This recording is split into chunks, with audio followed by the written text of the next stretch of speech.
Hi, I am Teri Camus. I'm Shanna Laudet. We are Real Estate by TLC, and once again, we are here to talk a little shop. Yep, and today we're going to talk with you about some of the unexpected costs of homeownership. Yeah, oftentimes you think you found the perfect house, but you haven't really thought about the costs associated with buying that house. Yep. We don't want you to be house poor. No, house poor is not a good thing to be. No. So the first thing that we're going to talk about are closing costs. Yes. So many of you have already thought about closing costs, but you may not have really thought about all the things that go into the closing costs, whether that's filing fees, escrow fees, Prorated property fees. taxes, Yeah. prorated interest. It's always better to close toward the end of the month if Yeah. you can. So there's lots of fees that go into the closing costs. Yeah. So yeah, that can be a really good topic to actually have with your real estate agent. When should I close in the month? We should do a whole video on that. We could. And don't forget, you're probably going to have a down payment. If you're a VA buyer, then not, but that's a lot of money that goes into. So another cost associated is home maintenance.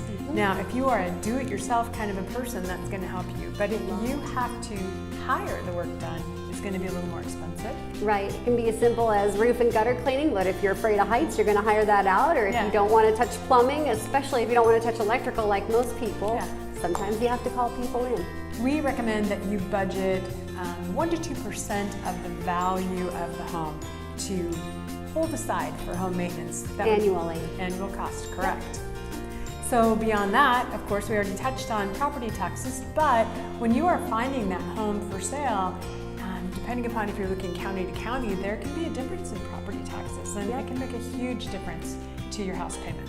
Typically in Kitsap County, property taxes are right about 1% of the home's value. And if you're going to be in Pierce County, it's going to be a little higher. Mason County and Jefferson County are typically a little less. That's right.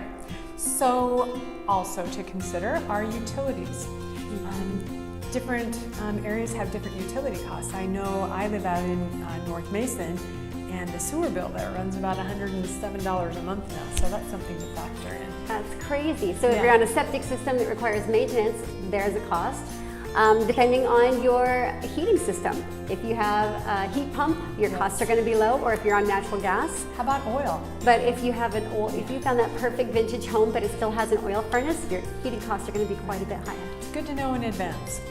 Lastly, we want to talk a little bit about homeowners insurance. It's definitely highly recommended and required if you have financing. Absolutely. Yeah. So typical costs annually nationwide for homeowners insurance are about $1,100 a month. Typically here, you can get it for quite a bit less. You can. We totally recommend that you shop around. Ask your friends, ask family, look online, but do some due diligence there. Yep, and you can always reach out to us with questions on home insurance providers and of course anything else real estate related. We're always here for you. We look forward to talking with you the next time.